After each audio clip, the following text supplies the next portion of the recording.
Hello guys, magandang araw. May gagawin po tayo ngayon na LED TV. Ito bukas na pala. Ito yung mainboard niya. Oh. Ang brand po nito ay Devant. Ito yung cover. Ayan, makikita natin Devant. Model number ay 32STW101. Bali, ang sira nito ay parang nagbi-blink lang yung power niya. Pag sinaksak mo, umiilaw lang yung LED, nagbi-blink pero walang display.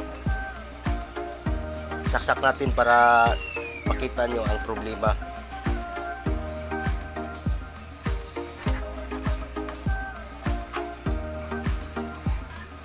Testing natin para makita natin ang problema.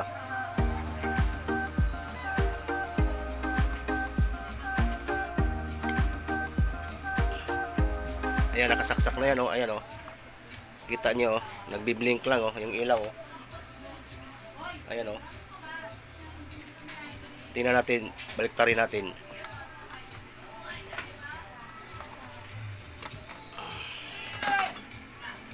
Ayan, ganyan lang siya, oh.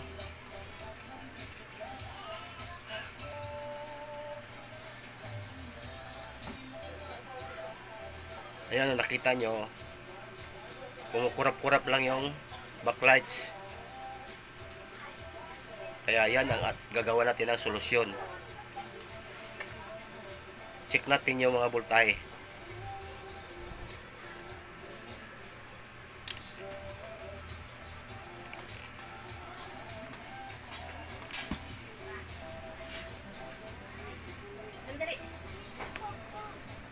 Check natin yung 12 volts dito, 12 volts.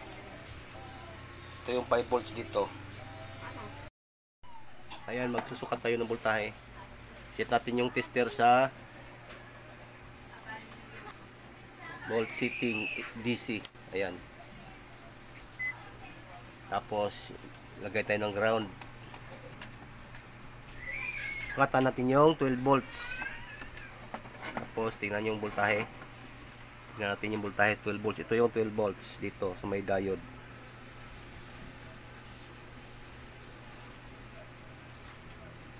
Ayan, oh. Ayan, yan lang yung nakikita natin na voltahe, oh. Tapos yung 5 volts. Ito yung 5 volts niya. Ayan, oh. Ganyan lang siya. Yung 1.2 volts nandito sa ilalim kaya hindi natin makita. Nandito natakpan ng heatsink. Nandito sa ilalim. Kasi sinilip ko na yan. Nandito, hinahanap ko. Tapos nandito pala sa ilalim. Natabunan nito.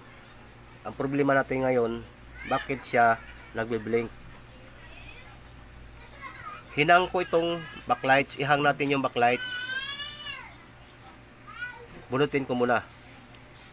Tapos magsukat ulit tayo. Bunutin natin. Tapos tanggalin muna natin yung backlights niya.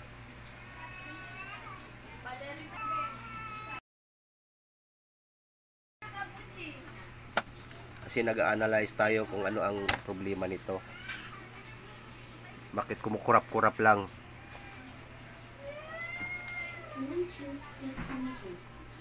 Tapos isaksak ko na naman. Saksak ko uli. Tapos magsukat ulit tayo ng 12 volts.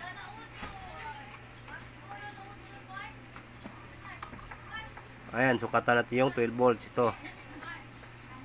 Kita nyo, oh. Meron na siyang 12 volts. Hindi katulad kanina na kumukurap-kurap lang na nasa 3 volts, 2 volts lang. Tapos yung 5 volts, sukatan din natin, oh. Oh, meron na rin siya, oh, steady. So, duda ko nito, ang problema nito ay grounded yung inverter. Ito yung inverter circuit niya. Dito. May supply naman siya. Kung susukatan natin, meron yan, oh. Ayan, oh. May mababasa tayong supply, oh. Ayan, oh. Pero nagda-drop na yata yan. May pula naman dito sa power, oh. Tingnan niyo. Yan, umiilaw yung ano, pindutin natin. Ayan.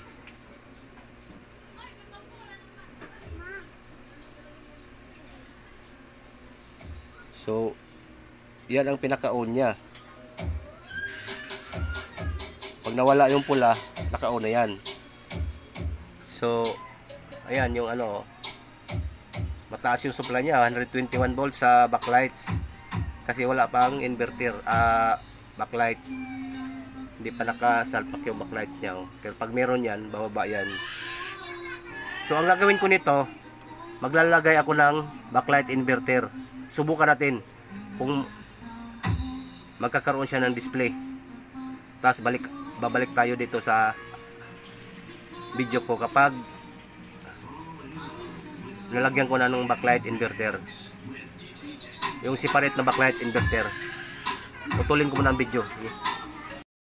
Ito na guys, nalagyan na natin ng backlight inverter, separate backlight inverter, kasi yun ang duda natin na may problema yung inverter circuit ng mainboard. Kaya naglagay tayo ng separate na backlight inverter. At pagkatapos nito ay saksak natin para matesting natin kung mubra ba at nasolusyonan na natin. Yan, nakakunik na yung ano niyan, mga supply. Saksak na natin at tingnan natin kung magkakabidyo na. Ayan guys, success, mayroon na oh. So ang problema pala talaga niya ay backlight inverter. Grounded na yung backlight inverter, kaya nagkukurap-kurap lang. Ayan, ngayon mayroon na, pwede na siyang panuuran. Ayan. Thank you for watching.